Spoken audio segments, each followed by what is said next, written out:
Welcome to talks of anime organ. அந்த உங்கள் ராகுல்குமார். நீங்கள் எங்கள் சேனலுக்கு புதுசுனா மறக்காமல் சப்ஸ்கிரைப் பண்ணி பெல் ஐக்கனை கிளிக் பண்ணிடுங்க. அப்புறம் நாங்கள் போடுற வீடியோஸ் உங்களுக்கு வந்து ஃபஸ்ட்டு நிற்கும். சரி, வாங்க வீடியோக்குள்ளே போகலாம். ஹலோ ஃப்ரெண்ட்ஸ், இன்றைக்கி நம்ம பார்க்க போகிறது ஜாப்பனீஸ் அனிமி சீரீஸான டீமன் ஸ்லேயர் சீசன் 1 எபிசோட் 3 தான் இன்னைக்குள்ள வீடியோவில் பார்க்க போகிறோம்.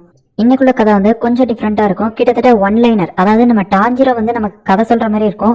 இந்த எபிசோட் ஃபுல்லாகவே அவன் வந்து டைரி எழுதிட்டு இருப்பான். அந்த டைரியில் இருக்கிற கதையை நமக்கு படிச்சு காட்டுற மாதிரி தான் இருக்கும்.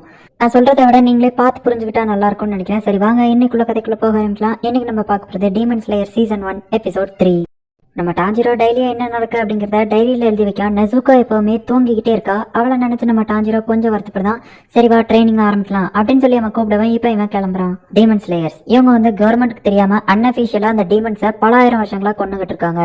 இந்த டீமன்ஸ் எல்லாம் ரொம்பவே ஸ்ட்ராங்கானதுங்க. அதுங்களோட கையவே நம்ம வெட்டினாலும் அதுங்களுக்கு ஈஸியா அது திரும்ப வளர்ந்துரும். சூரிய ஒளி பட்டா இதுங்க இறந்து போயிடும். அது போக இதுங்களை கொல்றதுக்குன்னே தனியா ஒரு ஸ்வாட் இருக்கு. டீமன் ஸ்லேயர் கோர்ஸ்ல இருக்கிற எல்லாருமே தன்னோட உயிரை பணைய வச்சு இதுங்க கூட சண்டை போட்டுட்டு இருக்காங்க. இந்த டீமன் ஸ்லேயர் கோர்ஸோட லீடர் யாரு அப்படிங்கறதே யாருக்குமே தெரியாது. இந்த டீமன் ஸ்லேயர் கோர்ஸ்ல நானும் ஒரு ட்ரைனரா தான் இருக்கேன். நிறைய ட்ரைனர்ஸ் இந்த மாதிரி இருக்காங்க. ஒவ்வொருத்தவங்களும் ஒவ்வொரு மெத்தடை யூஸ் பண்றாங்க. நீ இந்த டீமன் ஸ்லேயர் கோர்ஸ்க்குள்ள என்டர் ஆகணும் அப்படின்னா மவுண்ட் ஃபூஜில அவங்க வைக்கிற அந்த கடைசி டெஸ்ட்ல நீ வந்து பாஸ் ஆகணும்.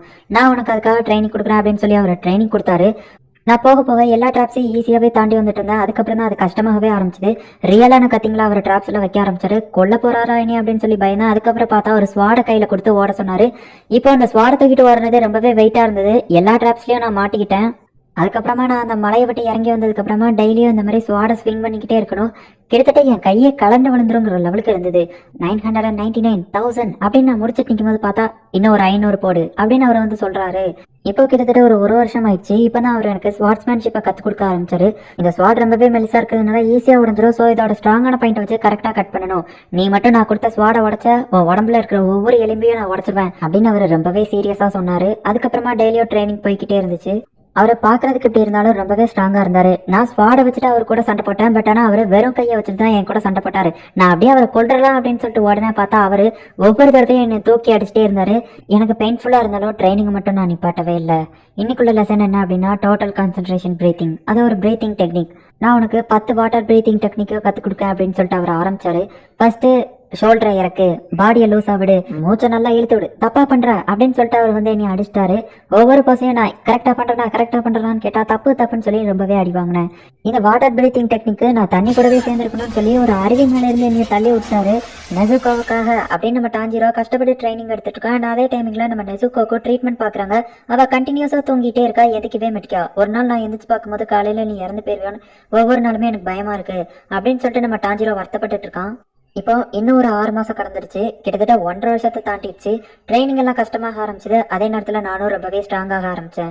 திடீர்னு ஒரு நாள் உரோகாடாக்கி கூப்பிட்டு எனக்கு தெரிஞ்ச எல்லாத்தையும் நான் உனக்கு கத்து கொடுத்துட்டேன். இதுக்கு மேல நீயே தான் உன் திறமைகளை வளர்த்து எனக்கு ப்ரூவ் பண்ணணும்.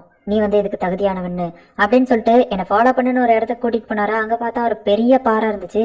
இதை ஸ்வாட வச்சு 2ஆ வெட்டு அப்படின்னு சொல்லிட்டு அவர் அந்த இடத்துல இருந்து போயிட்டாரு. இதை எப்படி 2ஆ வெட்டுறது, வெயிட் பண்ணுங்க கொஞ்சம் அப்படின்னு சொல்லிட்டு நான் கத்துனேன். பட் ஆனா அவர் பாட்டு போயிட்டாரு. சரி, ஓகே, என்னால முடியும் அப்படின்னு சொல்லிட்டு மியூசிக் எல்லாம் ரைஸ் ஆகுது. இப்போ அவன் அதை வெட்டலான்னு போறான். பார்த்தா அப்படியே அவன் பாடி ஷேக் ஆகுது. அவன் என்னதான் ட்ரை பண்ணாலும் அவனால அதை வெட்ட முடியல. பட் இருந்தாலுமே அவன் வந்து டெய்லி ட்ரைனிங்கை கண்டினியூ பண்றான். அவர் கற்றுக் கொடுத்த எல்லா விஷயங்களையுமே வந்து கரெக்டா டெய்லி ஃபாலோ பண்ணி ட்ரைனிங் எடுக்கிறான். பட் ஆனா இப்பவும் அவனால அதை வெட்டவே முடியல. அவன் கையெல்லாம் ரத்தமா இருக்கு, காய்ச்சி போயிருக்கு. அப்பவும் அவன் ட்ரைனிங் விடாம டெய்லி எடுத்துக்கிட்டே இருக்கான். என்னால வெட்டவே முடியல, ஒருவேளை எனக்கு தகுதி இல்லையோ அப்படின்னு சொல்லி தலைய போயிட்டு அந்த கல்ல முட்டிட்டு இருக்கோம். பார்த்தா இன்னொரு மாஸ்க் போட்டுக்கிற பையன் அந்த இடத்துக்கு வந்துட்டு நம்ம டாஞ்சிரோ வயசு தான் அவனுக்கும் இருக்கும். நீ வந்து ரொம்பவே வீக்கா இருக்க அப்படின்னு சொல்லிட்டு அவன் அடிக்கிறான். அவனை டீமன் ஸ்லேயரா மாறணும்னா இப்படி போட்டு தலையை முட்டினாலாம் டீமன் ஸ்லேயரா மாறிட முடியாது அப்படின்னு சொல்லவும் நான் ட்ரைனிங் தான் எடுத்துட்டு இருந்தேன் அப்படின்னு அவன் சொல்றான். ஓ அப்படியா, சரி அப்பவா மோதி பாத்திரலாம் அப்படின்னு அந்த மாஸ்க் பையன் சொல்லவும். பட் ஆனா அவன்கிட்ட ஒரிஜினல் ஸ்வாட் இல்லையே, நான் உன்னை காயப்படுத்திட்டோம்னா அப்படின்னு கேட்கவும் அவன் சிரிச்சுட்டு நீ என்னைய காயப்படுத்திருவியா, ஃபர்ஸ்ட் ட்ரை பண்ணி பாருக்கண்ணா, உன்னால முடிஞ்சதை பண்ணு அப்படின்னு சொல்லிட்டு அவன் ஃபாஸ்டா போயிட்டு அவனை அட்டாக் பண்றான். யார் அந்த பையன், எப்படி இவ்வளவு ஸ்ட்ராங்கா இருக்கான், எப்படி இவ்வளவு ஃபாஸ்டா மூவ் பண்றான் அப்படின்னு சொல்லி நம்ம டாஞ்சிரோ யோசிச்சுட்டு இருக்கான். உரோகாடாக்கி கத்து கொடுத்த எந்த ஒரு விஷயத்தையுமே நீ இன்னும் முழுசாவே கத்துக்கிடல. அந்த டோட்டல் கான்சென்ட்ரேஷன் பிரீத்திங் அப்படின்னு சொல்லவும் அப்ப இவனுக்கு உரோகாடாக்கியே தெரியுமா அப்படின்னு சொல்லிட்டு யோசிச்சுட்டு இருக்கான். நீ இவ்வளோ ஸ்லோவாக இருந்தேன்னா உன்னால் எதுவுமே பண்ண முடியாது, அந்த டீமன்ஸ் யாரையுமே உன்னால் தோக்கடிக்க முடியாது அப்படின்னு சொல்லவும், உடனே அந்த அன்னைக்கு உன்னால் முடியுமா அப்படின்னு கேட்கவும், நான் ஆல்ரெடி என்னோட அந்த பாறையை வெட்டிட்டேன் அப்படின்னு அவன் சொல்லவும், அப்போ உண்மையிலேயே அது பாசிபிள் தான் போல அப்படின்னு சொல்லிட்டு இவன் கூட ஃபைட் பண்ணிட்டு இருக்கான். கடைசியில் ஒரு கட்டத்தில் நம்ம டாஞ்சிரோ தோத்து போயிருந்தான், மயங்கி விழுந்திருந்தான். நீ தான் இவனை பார்த்துக்கிடணும் அப்படின்னு சொல்லிட்டு ஒரு பொண்ணுகிட்ட அந்த பையன் சொல்லிட்டு அந்த இடத்துல இருந்து போகும். இப்போ நம்ம டாஞ்சிரோ எந்திக்கிறான். ஏய் நீ அதை பாத்தியா, அந்த பையன் அவன் அந்த கடைசி மூவ் வேற லெவலில் பண்ணா, நானும் அதை பண்ண முடியுமான்னு கேட்கவும், கண்டிப்பா முடியும், நீ அதுக்கு டோட்டல் கான்சென்ட்ரேஷன் பிரீத்திங்கா ஒழுங்கா பண்ணணும், கவலைப்படாத, நான் உன்னை ட்ரெயின் பண்றேன்னு அந்த பொண்ணு சொல்றா. அந்த பொண்ணு பேர் முக்கமோ அண்ட் என்னை தோக்கடிச்ச அந்த பையன் பேர் சாபிட்டோ. இந்த பொண்ணு எனக்கு நல்லாவே ட்ரைனிங் கொடுத்தா, நான் பண்ற தப்புகள் எல்லாத்தையும் சொன்னா. ஒரோகடாக்கி எனக்கு ரொம்பவே பிடிக்கும்னு சொன்னா. அவ பேசுறது எல்லாமே ரொம்பவே மர்மமா இருந்துச்சு. அவளை பத்தி நான் கேட்டா எந்த ஒரு விஷயத்தையுமே அவ சொல்லல. இந்த டோட்டல் கான்சன்ட்ரேஷன் பிரீத்திங்கை நீ கரெக்டாக பண்ண அப்படின்னா உன்னோட பிளட் சர்க்குலேஷன் ரொம்பவே நல்லா இருக்கும், உன்னோட பிளட் எல்லாமே ஹீட் ஆகி உனக்கு டீமன் லெவலுக்கு சூப்பர் பவரும் சூப்பர் ஹீலிங்கும் கிடைக்கும் அப்படின்னு அவள் சொன்னா. பட் ஆனால் அது எதுவுமே எனக்கு புரியல. உன்னால் எனக்கு அதை கற்றுத்தர முடியுமான்னு கேட்டேன். நான் அதுக்கு ஹெல்ப் பண்ணுறேன்னு சொன்னா. ட்ரைனிங் ரொம்பவே கஷ்டமா இருந்தது, என்னோட ஹார்ட்டே வெடிச்சிருமோன்னு எனக்கு பயமா இருந்தது. டெய்லியும் சாபிட்டோ கூட ஃபைட் பண்ணிட்டே தான் இருந்தேன், ஆனால் நான் தோத்து போய்கிட்டே தான் இருந்தேன். கிட்டத்தட்ட 6 மாதம் கடந்துருச்சு. இப்போ தான் அவன் ஃபர்ஸ்ட் டைமா ஒரிஜினல் ஸ்வாடை என் கூட ஃபைட்டுக்கு யூஸ் பண்ணான். உனக்கு 6 மாதம் ஆயிடுச்சா அப்படின்னு அவன் கேட்டா. இப்போ நாங்கள் 2 பேருமே சண்டை போட ரெடியாக இருந்தோம். யார் ஃபாஸ்ட்டாகவும் ஸ்ட்ராங்காகவும் இருக்காங்களோ அவங்க தான் வின் பண்ணுவாங்க. அண்ட் இத்தனை நாளில் மொதல் தடவையாக அன்னைக்கு என்னோட ஸ்வாடு முதல்ல வெட்டுச்சு அப்படின்னு நம்ம டாஞ்சிரோ அவனோட மாஸ்கை கரெக்டாக 2 துண்டாக வெட்டியிருந்தான். சாபிட்டோவோட முகத்தில் ஒரு ஸ்மைல் கலந்த ஒரு சோகமும் தெரிஞ்சுது. அந்த சின்ன பொண்ணு, இப்போ நீ ஜெயிச்ச மாதிரியே நீ அந்த எக்ஸாமையும் ஜெயிப்பேன்னு நான் மட்டும் இல்லை, இங்கே இருக்கிற நிறைய குழந்தைகள் உன்னைய பார்த்துக்கிட்டே தான் இருக்கும் அப்படின்னு சொல்லிட்டு அவங்க 2 பேருமே அந்த இடத்துல இருந்து மறைஞ்சிட்டாங்க.